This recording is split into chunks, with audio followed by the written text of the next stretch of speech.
ಕನ್ನಡದ ಅನುವಾದವನ್ನೇ ಸರಿಯಾಗಿ ಮಾಡಕ್ ಬರ್ದಿಲ್ದೇ ಇರೋ ನೀವ್ಯಾವ ಸೀಮೆ ಲೋಕಸೇವಾ ಆಯೋಗನಪ್ಪ? ನಿಮ್ಮ ವಿಧಾನಸೌಧ ಹೋಗಿ 3ನೇ ದರ್ಜೆ ರಾಜಕಾರಣಿಕೆ ಇಳಿದು ಬಿಟ್ಟಿದೆ. ಯಾವ ನೀತಿ ಇಲ್ಲ, ಯಾವ ಸಿದ್ಧಾಂತ ಇಲ್ಲ, ಕೇವಲ ಕುರ್ಚಿ ಹಿಡಿಯೋ ಆಟ ಪ್ರಾರಂಭ ಆಗ್ಬಿಟ್ಟೈತೆ. ಮಾನ ಬಿಟ್ಟಂತ, ಮರ್ಯಾದೆ ಬಿಟ್ಟಂತ ಯಾರೋ ಮೂರ್ಖರ ಅಧಿಕಾರಿಗಳನ್ನ ವಿವಿಧ ಸಂಘಟನೆಯ ಎಲ್ಲ ಮುಖ್ಯಸ್ಥರೇ, ಪ್ರಶ್ನೆ ಪತ್ರಿಕೆ ತಪ್ಪಿನಿಂದ ಕೂಡಿದೆ. ಅದನ್ನು ಸರಿಪಡಿಸಬೇಕಾದ ಕೆಲಸ ಲೋಕಸೇವಾ ಆಯೋಗದ ಕೆಲಸ. ನೀವೆಲ್ಲ ಈ ನಾಡಿನ ಮಕ್ಕಳು, ನೀವು ಕನಿಷ್ಠ ಪ್ರಶ್ನೆ ಕೇಳಿ ಅದರಿಂದ ಉತ್ತರವನ್ನು ನಿರೀಕ್ಷಣೆ ಮಾಡಿ ನಿಮಗೆ ಎಷ್ಟು ಅಂಕಗಳು ಬರ್ತದೆ ಆ ಅಂಕಗಳ ಅಂದಾಜಿನಲ್ಲಿ ನೀವು ಪಾಸು ಫೇಲು ಅಂತಕ್ಕಂಥ ತೀರ್ಮಾನವನ್ನು ಮಾಡಬೇಕಾದವರು ಯಾರು? ಸರ್ಕಾರದ ಲೋಕಸೇವಾ ಆಯೋಗದ ಸಂಸ್ಥೆ. ನಮ್ಮ ಸ್ನೇಹಿತರು ಹೇಳ್ದಂಗೆ ನೀವೇನು ಇವತ್ತೇನು ಹೊಸ ತಪ್ಪನ್ನು ಮಾಡ್ತಾ ಇಲ್ಲ. ನೀವು ಅನೇಕ ಸಾರಿ ತಪ್ಪನ್ನು ಮಾಡ್ತಲೇ ಬರ್ತಾ ಇದ್ದೀರಿ. ನೀವೇನು ವಿದ್ಯಾರ್ಥಿಗಳು ಅಥವಾ ಅಧಿಕಾರಿಗಳು? ಕರ್ಣನ್ ಪಟ್ಟು ಸೆಂಟರ್. ಹರಿದ ಹಳೆ ರೇಷ್ಮೆ ಜರಿ ಸೀರೆಗಳಿದ್ರೆ ಬಿಸಾಕಬೇಡಿ. ಇವರಿಗೆ ಕೊಟ್ರೆ ಸ್ಪಾಟ್ ಅಲ್ಲೇ ಕೈ ತುಂಬಾ ದುಡ್ಡು. ಇನ್ನು ಡೀಟೇಲ್ಸ್ ಬೇಕು ಅಂದ್ರೆ 6380413916 ಈ ನಂಬರ್ಗೆ ಕಾಲ್ ಮಾಡಿ.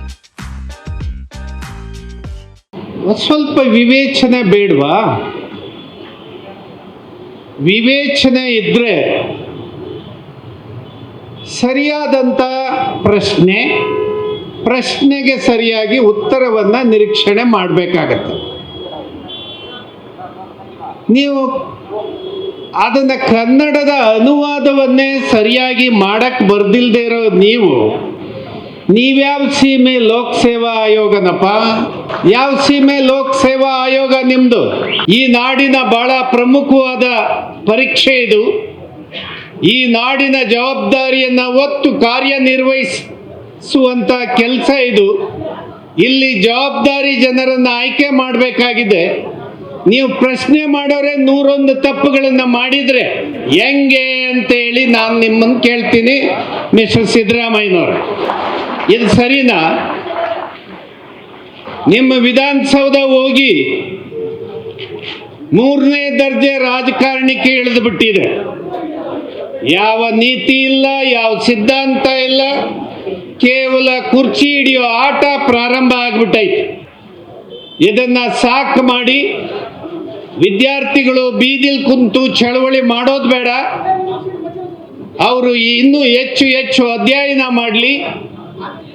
ಈ ಪರೀಕ್ಷೆಯನ್ನು ತಾವೇನು ಮಾಡಿದಿರಿ, ತಪ್ಪಿನಿಂದ ಆಗಿರ್ತಕ್ಕಂಥ ಪರೀಕ್ಷೆ, ಇದನ್ನು ರದ್ದು ಮಾಡಿ ಮತ್ತೊಂದು ಸಾರಿ ಸರಿಯಾದ ವಿವೇಚನೆ ಇರ್ತಕ್ಕಂಥ ಪ್ರಶ್ನೆ ಪತ್ರಿಕೆಯನ್ನು ತಾವು ಮತ್ತೊಂದು ಸಾರಿ ಪ್ರಾರಂಭ ಮಾಡಿ ಆ ಮೂಲಕ ನಮ್ಮ ನಾಡಿನ ವಿದ್ಯಾರ್ಥಿಗಳಿಗೆ ಗೌರವ ಬರುವ ಪರೀಕ್ಷೆ ಆಗಲಿ. ಇಲ್ಲದೆ ಇದ್ದರೆ ಮಾನ ಬಿಟ್ಟಂತ, ಮರ್ಯಾದೆ ಬಿಟ್ಟಂತ ಯಾರೋ ಮೂರ್ಖರ ಅಧಿಕಾರಿಗಳನ್ನ ಅಲ್ಲಿ ನೇಮಕ ಮಾಡಿಕೊಂಡು ಅವರ ಮೂರ್ಖತನಕ್ಕೆ ಸರಿಯಾದಂಥ ಪ್ರಶ್ನೆಗಳನ್ನು ಸರಿಯಾಗಿ ಅದನ್ನು ಅನುವಾದ ಮಾಡಕ್ಕೆ ಬರ್ದೇ ಇರ್ತಕ್ಕಂಥ ಮೂರ್ಖ ಶಿಖಾಮಣಿಗಳನ್ನು ನೀವು ನೇಮಕ ಮಾಡಿಕೊಂಡು ಈ ರೀತಿ ಅಧ್ವಾನಕ್ಕೆ ಕಾರಣ ಆಗಿದೆ ಅಂದರೆ ಇದು ಕ್ಷಮಿಸ್ತಕ್ಕಂಥದ್ದಲ್ಲ.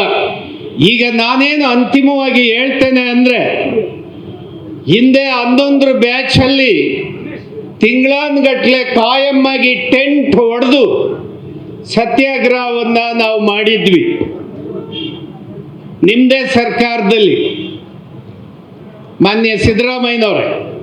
ಈಗ ಮತ್ತೆ ಅದೇ ಥರದ ಚಳುವಳಿ ಮತ್ತೆ ಪ್ರಾರಂಭ ಆಗೋದು ಬೇಡ ಅನ್ನೋದಾದ್ರೆ ನಿಮ್ಮ ವಿವೇಚನೆ ಸರಿ ಮಾಡ್ಕೊಳ್ಳಿ. ಇಲ್ಲದೆ ಇದ್ರೆ ನಾವೆಲ್ಲ ಹೇಳ್ದಂಗೆ ನಮ್ಮ ಸ್ನೇಹಿತರು ವೆಂಕಟಸ್ವಾಮಿ ಅವರು ಮಾತಾಡ್ದಂಗೆ ನಾವೆಲ್ಲರೂ ಕೂಡ ಹೋರಾಟಕ್ಕೆ ಒಂದಾಗಿ ಲೋಕ ಸೇವಾ ಆಯೋಗವನ್ನ ಕಚೇರಿಯನ್ನ ಬಂದ್ ಮಾಡೋ ಕೆಲಸಕ್ಕೆ ನಾವೆಲ್ಲ ಮುಂದಾಗ್ತೀವಿ ಅಂತ ಹೇಳಿ ಸರ್ಕಾರಕ್ಕೆ ಎಚ್ಚರಿಕೆಯನ್ನ ಕೊಡ್ತಾ ಇದ್ದೀವಿ. ಸರ್ಕಾರ ಸರಿಯಾದ ದಿಕ್ಕಲ್ಲಿ ನಡಿಬೇಕು. ಇದು ಯಾರ್ದು ಅತ್ತೆ ಮನೆ ಅಲ್ಲ, ಅದ ಲೋಕ ಸೇವಾ ಆಯೋಗ ಅಥವಾ ಯಾರ್ದೋ ಸರ್ವಾಧಿಕಾರ ನಡೆಸುವಂತ ಜಾಗ ಅಲ್ಲ ಅದು ಎಲ್ಲರ ಈ ನಾಡಿನ ಬಹಳ ಪ್ರಮುಖವಾದಂಥ ವಿದ್ಯಾರ್ಥಿಗಳನ್ನು ಬಹಳ ಮುಖ್ಯವಾದ ಕೆಲಸಕ್ಕೆ ನೇಮಕ ಮಾಡ್ತಕ್ಕಂಥ ಜಾಗ ಆಗಿರೋ ಕಾರಣಕ್ಕೆ ಬಹಳ ಎಚ್ಚರಿಕೆ ಮಾತು ಹೇಳ್ತಾ ಇದ್ದೀನಿ. ಈ ಎಚ್ಚರಿಕೆ ಮಾತಿನೊಂದಿಗೆ ಅದು ಎಷ್ಟೇ 1000 ಜನ ಆಗಲಿ, ನಾವು ಹಳ್ಳಿಯಿಂದ ರೈತರು ಬರೋಕ್ಕೂ ತಯಾರಿದ್ದೀವಿ, ನಿಮ್ಮ ಜೊತೆ ಕೈ ಜೋಡಿಸ್ತೀವಿ. ಈ ಹೋರಾಟಕ್ಕೆ ಜಯವಾಗಲಿ.